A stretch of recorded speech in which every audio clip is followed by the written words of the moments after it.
오늘 함께 나누실 하나님의 말씀은 창세기 7장 6절에서부터 10절까지 말씀입니다. 구약 성경 8페이지에 있는 창세기 7장 6절에서부터 10절까지 말씀을 다 함께 봉독하시겠습니다. 홍수가 땅에 있을 때 노아가 600세라. 노아는 아들들과 아내와 며느리들과 함께 홍수를 피하여 방주에 들어갔고, 정결한 짐승과 부정한 짐승과 새와 땅에 기는 모든 것은 하나님이 노아에게 명하신 대로 암수 둘씩 노아에게 나와 방주로 들어갔으며 7일 후에 홍수가 땅에 덮이니. 아멘.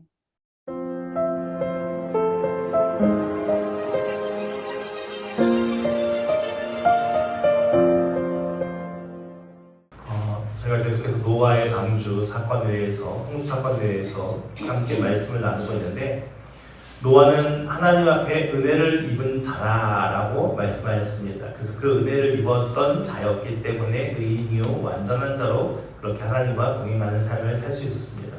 노아가 하나님 앞에 이제 방주를 만들라는 명령을 받았고, 그 방주를 만들라고 하신 하나님의 의도는 이 세상의 인간들, 하나님이 창조하신 인간들의 죄가 반영하기 때문에 그 인간들을 심판하기 위해서 노아에게 방주를 만들라라고 명령을 하셨습니다. 그러니까 하나님께서는 모든 것을 다 심판하시려고 작정하셨지만 그 가운데 어떤 자들을 두신 겁니까? 구원으로 세우시고 인간의 모든 생명을 끊으시고 다시 재창조를 하시는 것이 아니라 창조하신 인간의 어떤 한 사람을 택하셔서 그 가정을 택하셔서 구원하시고, 그리고 이제 그 이후에 세운 또 하나님의 일들을 이루어 가시기 위해서 노아와 그의 가족들을 택하신 것이고요.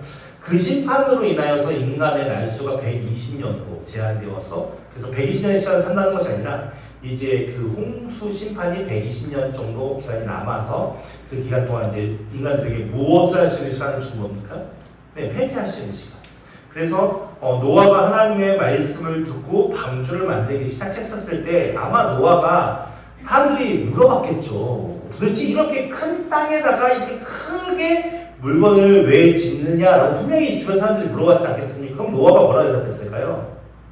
네, 하나님께서 만들라고 해서 만들었다. 그렇게 얘기했을 것이고, 그 당시에 아무리 사람들이 죄악이 관영했을지라도 노아가 하나님 앞에 은혜를 입을 수 있을 정도였다면은 하나님의 존재, 하나님에 대해서 아는 자들이 생각보다 많이 있었을 수도 있어요. 그러니까는 노아가 하나님의 말씀에 따라서 방주를 만들라 해서 방주를 만들고, 그 방주를 만드는 게 몇십 년에 걸쳐서 이루어진 거잖아요. 어떤 학자마다 다 견해가 다르지만 120년 동안 만들었다는 얘기도 있고, 85년이나 70년이나 지금 됐을 거라 얘기하시는 분도 있고, 한 30년 걸렸을 거라 얘기하시는 학자들도 있지만, 그것이 중요한 게 아니라 이미 몇십 년에 걸쳐서 노아는 무엇을 하는 거예요? 사람들로 하여금 나는 하나님의 말씀을 듣고 그 말씀에 따라서 순종하여서 지금 방주를 만드는 거야 라는 것을 몸소 말로도 전했을 것이고 행동으로도 보여줬을 거예요. 그러니까 그것을 본 많은 사람들의 의식 속에는 어떤 의식이 있었을까요? 만약에 하나님의 말씀에 두려워하는 마음이 있다면 그 방주에 같이 동참하고자 하는 마음이 있었겠죠. 그리고 그들의 삶을 돌이키고자 하는 마음이 있었겠죠. 근데 그들의 마음속에는 무엇이 없었습니까? 하나님의 말씀에 대한 두려움도 없었고, 하나님에 대한 두려움도 없었고, 하나님에 대한 두려움이 없으니까 그들은 계속 끊임없이 세상에 정욕을 추구하는 삶을 살았고, 정욕을 추구하는 삶을 살다 보니까 어떻게 하였습니까? 전혀 하나님과는 거리가 먼 인생을 살았다는 것이죠. 그런 동안 하나님의 영이 사람들로 하여금 떠나가게 되었고, 그 떠나간 결과로 인하여 심판 앞에 놓일 수밖에 없습니다. 오늘 우리가 살아가는 이 세상과 별반 다르지 않은데, 그렇기 때문에 오늘 우리의 삶도 어쩌면 어떤 삶이 있는 겁니까? 방주를 만드는 삶입니다. 방주를 만드는 삶. 이 방주는 구원의 방주입니다. 구원의 방주. 그러니까 오늘날 이 세상도 죄가 관영하여서 하나님의 심판이 언제 이루어질지 모르는데, 노아가 하나님 앞에 하나님이 몇 년, 몇 월, 며칠에 내가 홍수로 심판할 것이다 라고 말씀을 해준 게 아니잖아요. 그냥 방주를 만들라 하고 그 방주에 대한 구경만 알려준 거잖아요. 그리고 오늘날 우리에게도 하나님께서는 무엇을 보여주셨습니까? 예수를 믿어야 구원받는다라는 것을 알려주셨고, 그 예수의 보혈의 피로 우리가 구원함을 받는 것이고, 예수님께서 재림하시는 그때가 이제 심판의 때인데, 그 심판의 때가 언제인지는 안다 해서 모른다 했어요? 근데 예수님께서도 모른다고 했어요. 그럼 우리는 불확실한, 언제 끝날지 모르는, 심판이 언제 다가올지 모르는 그 불확실한 시대를 살아가는 우리는 결국 어떤 삶을 사는 겁니까? 재난을 대비하기 위한 삶을 사는 것과 마찬가지. 어떤 재난이요? 하나님의 심판의 재난. 그럼 하나님의 심판이 이 땅 가운데 임했을 때는 피할 수 있는 자들이 있습니까? 홍수로부터 자유로운 사람들이 있었습니까? 방주에 탄 사람만 자유로웠다는 거예요. 하나님의 말씀대로 순종했던 자만 자유로웠다는 거예요. 그러니까 오늘 우리의 삶도 하나님의 그 심판의 재난이 우리에게 점점 다가오고 있는 과정 속에 있는데 그 심판의 재난 앞에 자유로울 수 있는 사람은 아무도 없습니다. 그걸 피해갈 수 있는 사람도 아무도 없습니다. 결국 우리의 삶이란 어떤 삶이냐면 그 심판의 재난을 대비하는 삶으로 우리에게 뭐요? 방주를 만드는 자들고 그 방주를 예비한 자들이 되어야 하는데 노아가 그 방주 안에 혼자 들어갔습니까? 아니죠. 가족들이 함께 동참했습니다. 그러니까 결국 뭐냐면 하나님께서 허락하신 가장 작은 공동체, 오늘날 우리가 가정의 달 5월을 보내고 있는데 우리의 가정이 무엇하는 가정이 되어야 돼요? 방주를 함께 만들어가는 가정이 되어야 되는 거예요. 이게 가장 중요한 핵심인 거예요. 이 노아 시대에 노아에게 가장 중요한 것은 아들이 얼마나 명문대를 가고 얼마나 좋은 회사에 취직하고 얼마나 부귀영화를 누리느냐가 중요한 게 아니에요. 왜 중요하지 않습니까? 하나님의 심판이 다가오고 있거든요. 지혜로운 자라면 그 심판을 대비하여서 오늘 우리의 삶을 준비하는 자들이 되어야 될 거예요. 근데 오늘 우리가 그렇게 준비하는 자들로서의 삶을 살고 있으니까 우리 스스로 돌아볼 수 있어야겠습니다. 이 방주와 같은 이런 모양, 홍수와 방주 이런 모양을 예수님께서도 잠시 빗대어서 말씀하셨는데 우리가 방주를 만드는 신앙생활, 그러니까 그런 것으로 비유적으로 집을 짓는 자의 비유를 말씀하셨는데 산상수훈에 보면 7장에 가서 이렇게 말씀합니다. 7장 24절 이하에 보면 그러므로 누구든지 나의 이 말을 듣고 행하는 자는 그 집을 반석 위에 지은 지혜로운 사람 같으니 비가 내리고 창수가 나고 바람이 불어 그 집에 부딪히되 무너지지 아니하나니 이는 주추를 반석 위에 놓은 까닭이요 나의 이 말을 듣고 행하지 아니하는 자는 그 집을 모래 위에 지은 어리석은 사람 같으니 비가 내리고 창수가 나고 바람이 불어 그 집에 부딪힘에 무너져 그 무너짐이 심하니라. 결국 무엇이냐면요, 우리가 방주를 다 만들 거 아닙니까? 만들었을 때 비가 내리기 시작하면 내 방주가 잘 만든 방주인지 부실한 방주인지가 판명되는 거예요. 근데요, 하나님께서는 참 감사하게도요, 오늘 우리에게 그 방주가 부실한지 튼튼한지를 우리가 한 방에 마지막 최후의 심판 때 가서 판별할 수 있게끔 하셨을까요? 그게 아니라는 거죠. 수시로 우리의 삶에 많은 풍파를 보내주셔서 내 방주가 여기가 구멍 뚫렸네? 여기를 메꿀 수 있고 저기가 걱정이 안 찢었네? 물이 새네? 메꿀 수 있고 그럴 수 있게끔 계속 은혜로 우리를 흔들어서 세우시는 거예요. 그래서 우리의 방주가 어떻게 돼요? 절대 무너지지 않는 튼튼한 방주가 되도록. 그러니까 오늘 우리의 삶이 하나님의 은혜로 그렇게 인도함 받는 삶이라면 우리가 해야 할 일은 뭐 있습니까? 하나님의 방주를 잘 만들고 관리하는 거겠죠. 오늘 말씀에 보면 노아가 이제 언제가 되었냐? 땅에 홍수가 이제 임하기 시작합니다. 언제요? 노아 600세에 이제 홍수가 나기 시작합니다. 이제 하나님께서 심판을 하시기로 딱 작정하신 때예요. 이 심판하시기로 작정하신 때에 홍수 배에, 방주의 배에 문이 딱 닫히면 기회가 있습니까? 없습니까? 없어요. 방주문이 닫히는 순간 기회는 없는 거예요. 그러니까 방주문이 닫히기 전에 우리는 뭐 해야 돼요? 그 방주에 들어가서 이제 모든 것을 다 준비해 놓는 자들이 되어야겠죠. 그때에 이제 7절 말씀에 노아는 아들들과 아내와 며느리들과 함께 홍수를 피해 방주를 들어갔대요. 그러니까 사실은 여기서의 표현은 심판에서의 구원받은 관점의 초점이기 때문에 홍수가 지금 나진 않았잖아요. 방주에 들어갈 때는 비가 오지 않았어요. 그러니까는 여기서의 이야기의 이 표현의 핵심은 무엇입니까? 그들이 구원받을 수 있는 조건으로 이미 방주에 들어가는 과정인데 홍수 심판을 피해서 들어갔다는 겁니다. 그러니까 오늘 우리가 예수를 절대 놓치지 말아야 하는 이유 중에 하나가 뭐냐면 하나님의 심판은 언제 우리에게 임할 줄 모르는 거죠. 그 심판의 때는 언제 우리에게 다가올 줄 모릅니다. 우리가 그 심판 앞에서 우리의 방주를 튼튼하게 잘 만들 수 있는 유일한 길은 예수 그리스도와 동행하는 것이고 그 예수 그리스도를 더 잘 알기 위해 말씀을 보는 것이고 그 예수 그리스도의 삶을 우리가 비춰보면서 우리의 삶을 믿음으로 그 방주를 아름답게 잘 제작하는 과정 속에 세워가야 하는 것 아니겠습니까? 이런 것처럼 노아가 혼자 들어간 게 아니고요. 노아와 아들들과 아내와 며느리들, 노아와 그 아들의 가족들이 전체가 다 어디요? 방주의 구원함을 받는 것입니다. 그러니까 오늘 우리에게도 중요한 핵심은 무엇이냐면 혼자 개인이 구원받는 것도 중요하지만 결국 무엇입니까? 우리 공동체가 아름답게 이 방주를 믿음 안에서 잘 세워가는 게 중요한 겁니다. 그래서 노아의 아들들도 노아의 방주를 만들었을 때 적극적으로 같이 도와서 그 방주를 완성했을 것이고 아들도 마찬가지고 며느리들도 함께 그 방주를 만들어가지 않았겠습니까? 그들의 삶은 쉬운 삶이 아니었을 겁니다. 이 방주는 너무나도 큰 것이고 그 당시 기술력으로는 엄청나게 고난과 힘듦의 연속이었을 것입니다. 더군다나 그들이 육신적인 노동도 많이 했을 것이고 그 육신적인 노동으로 끝나는 것이 아니라 무엇이 있었습니까? 세상 사람들의 지탄이 있었을 겁니다. 쓸데없는 짓을 한다, 미련한 짓을 한다, 의미 없는 짓을 한다, 별의별 손가락질 다 있었을 겁니다. 그 모든 것을 다 감내하면서까지 무엇이요? 하나님의 말씀의 확신을 가지고 그 가족들이 그것을 완수해가는 그것이 노아에게 구원의 은혜로 주어진 것입니다. 오늘 우리의 삶도 마찬가지입니다. 예수만 믿는다는 것이 조롱받을 수 있는 일이고 예수 믿는 사람들이 왜 저래? 라고 핍박받을 수 있는 것이고 여러 가지 많은 의미 없는 짓이다, 쓸데없는 짓이다 라고 하는 조롱이 우리에게 다가올 수 있겠지만 우리는 무엇을 신뢰해야 되는 겁니까? 하나님의 말씀을 신뢰하고 의지하는 자들이 되어야 것이죠. 그러면서 8절 말씀에 보면 재밌습니다. 노아의 방주에 짐승들이 들어가게 되는데 정결한 짐승과 부정한 짐승이 같이 가요. 그러니까 정결한 짐승만 들어가는 게 아니라 부정한 짐승도 같이 가거든요. 근데 이것이 이 방주가 예수 그리스도의 모형이라면 그 예수 그리스도를 통하여 구원함을 받는 자들이 사람이 다 부정하잖아요. 그러니까 부정한 우리들도 그 예수 그리스도로 말미암아 방주 안에 들어갈 수 있다는 걸 보여주는 거죠. 근데 재미있는 것은 사실은 하나님께서 새롭게 세상을 심판하시고 새로운 세상을 열려고 하신다면 부정한 짐승은 빼버리고 정결한 짐승만 넣어야 되는 게 맞는 거잖아요.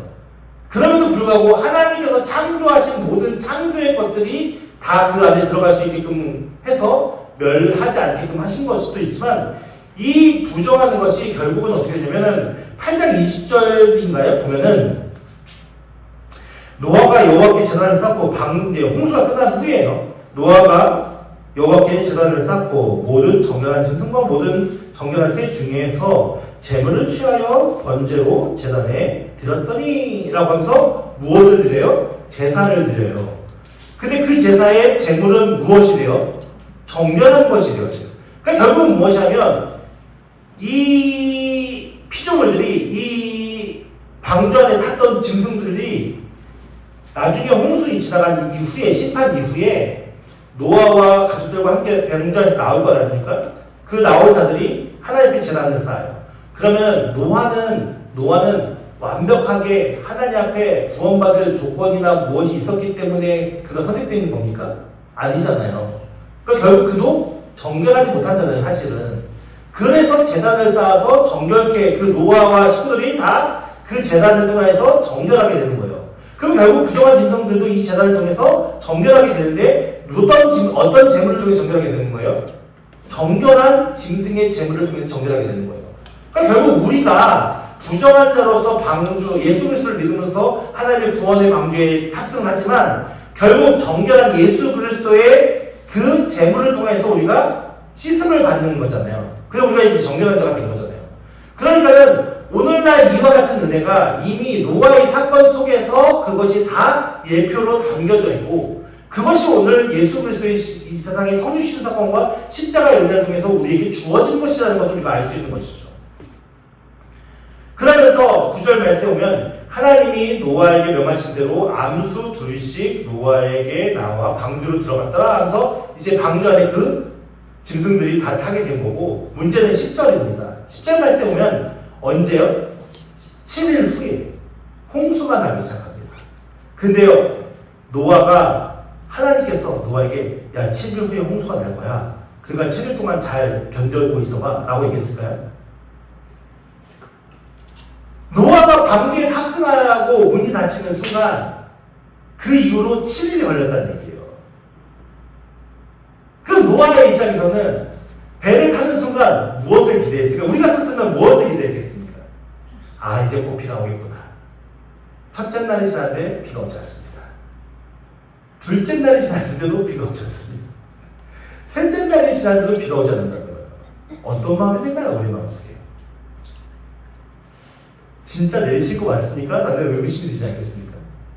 이 7일이라는 시간이 사실은 우리가 생각할 때는 아주 짧은 시간이고 쉽게 지나갈 수 있는 시간인 것 같지만 실질적으로 우리가 노아와 그의 가족의 입장이라면 쉽지 않았을 겁니다. 그 7일이라는 시간을 견뎌냅니다. 그 7일이라는 시간 동안 우리가 의심하지 않고 하나님을 기다리는 것들이 절대 쉽지 않았습니다. 그럼에도 불구하고 그들은 어떤 시간을 보내야 됩니까? 그 7일이라는 시간을 그 방주 안에서 홍수가 나기를 기다려야 하는 사람들. 그 노아의 가족들이 방주 안에 들어갔었을 때 세상 사람들이 뭐라고 생각했을까요? 첫째 날, 비가 오려나?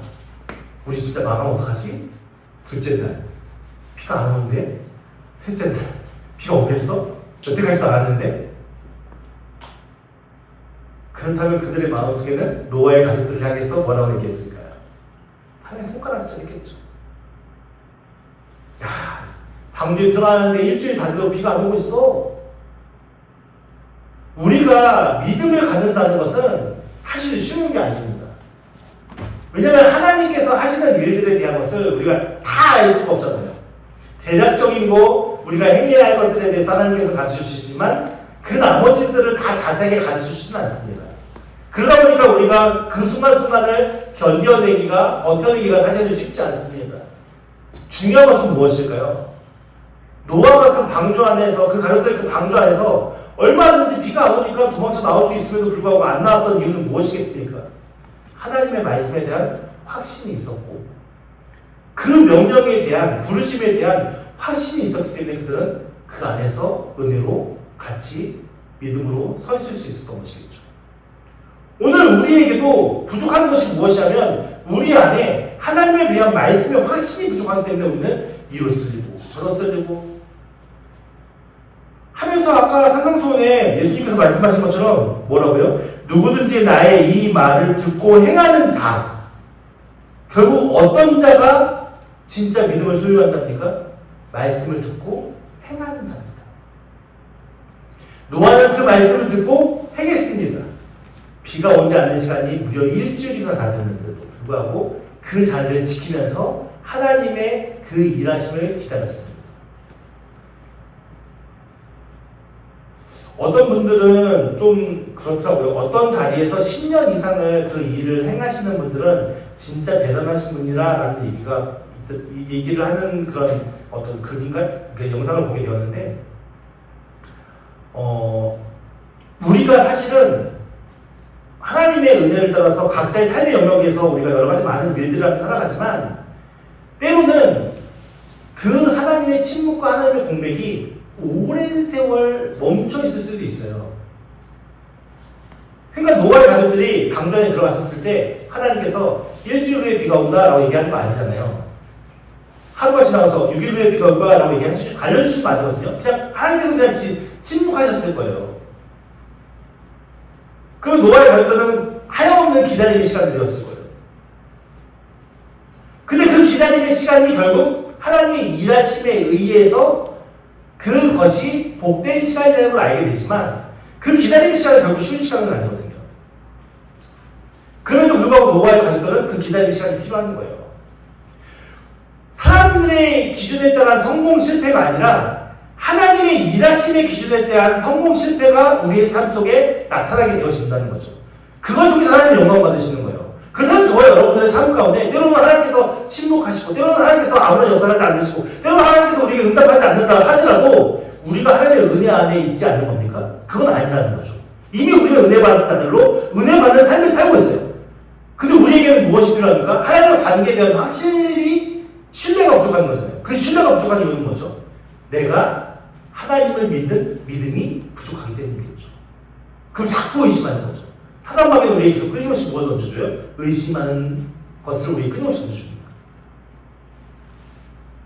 그래서 우리는 무엇이 필요하면 내가 하나님을 신뢰하고 믿고 따르는 것을 통해서 오늘 우리에게 주어진 믿음의 자리, 그것이 열매가 없다 하더라도, 그것이 뭔가 보여주지 않더라도, 그것이 뭔가 부흥되지 않고, 뭔가 확장되지 않고, 뭔가 잘 되어지지 않는다 하더라도, 그 자리를 계속 지키고 있으면, 언젠가는 하나님께서 그것을 통해서 일하시는 순간이 온다는 겁니다. 그래서 우리에게 진짜 중요한 믿음의 행동은 무엇이냐면, 인내인 것입니다. 노아와 그의 가족들이 그 7일간의 인내가 있었기 때문에 결국 그 인내를 통하여서 완전한 하나님의 구원의 은혜로 그 하나님의 역사하심의 때에 그들이 구원받을 수 있었던 것이죠. 만약 거기서 그 인내하지 못하고 그 방주에서 쫓겨났다면 그들은 구원받을 수 없었을 것입니다. 오늘 우리에게도 잘 되는 자가 중요한 게 아닙니다. 무엇인가 많은 걸 이렇게 이루었냐 그게 중요한 게 아닙니다. 오늘 우리에게도 가장 중요한 게 뭘까요? 우리가 함께 서로 격려하며 서로 하나님 말씀을 나누며 그 말씀의 확신을 가지고 서로 함께 이 공동체를 세워가는 게 중요한 것입니다. 노아 혼자서 방주 안에 있었으면 기다리기 쉽지 않았겠죠. 노아와 그의 가족들이 함께 했기 때문에 그 함께하는 자리에 하나님의 복과 은혜를 주셔서 그들이 함께 그 모든 시간들을 견뎌낼 수 있고 버텨낼 수 있는 겁니다. 결국 오늘 우리에게 중요한 것은 나 혼자만의 믿음과 나 혼자만의 신앙이 중요한 것이 아니라 우리가 함께하는 이 교회, 우리가 함께하는 우리의 가정, 그것이 얼마나 믿음 안에 귀한 섬김과 인내와 함께 은혜를 나누는 귀한 공동체임을 깨달아 알아야 하는 것이죠. 그래서 그 속에서 우리가 함께 말씀으로 단련되어지고 그 말씀으로 신뢰를 누리며 그 하나님과 함께 동행할 수 있는 믿음의 공동체가 되어진다면 세상의 풍파가 아무리 흔들린다 하더라도 그 방주는 누가 인도하시는 거예요? 여호와 하나님이 인도하시는 겁니다. 여호와 하나님. 그래서 우리 주변에 우리 가족들이 흔들린다면, 우리 교인들 중에 흔들리시는 분들이 있다면 우리가 함께 어떻게 해요? 적극적으로 붙잡아주고 격려해주고 사랑해주고 가르쳐주고. 우리 교회 이름이 그래서 참 너무 좋습니다. 저는 저 혼자서는 절대 할 수 없는 것, 여러분들과 함께 할 수 있기 때문에 우리가 함께 지어져 가는 교회 아니겠습니까? 그리스도의 몸을 우리가 함께 세워져 가는 그런 교회가 되어야 게 우리 교회의 꿈 아니겠습니까? 여러분 혼자서는 안 됩니다. 우리 함께 손잡고 함께 격려하며 함께 말씀을 나누며 그렇게 아름답게 우리가 우리에게 주어진 인내의 시간을, 믿음의 자리들을 잘 지키면서 그렇게 하나님의 영광을 위해 영화롭게 쓰임받는 은혜가 있기를 예수님의 이름으로 축원드립니다. 쉽지 않겠지만 오늘 우리가 걸어가는 한 걸음 한 걸음 함께 지어가는 은혜로 충만하게 채워지기를 예수님으로 축원드립니다.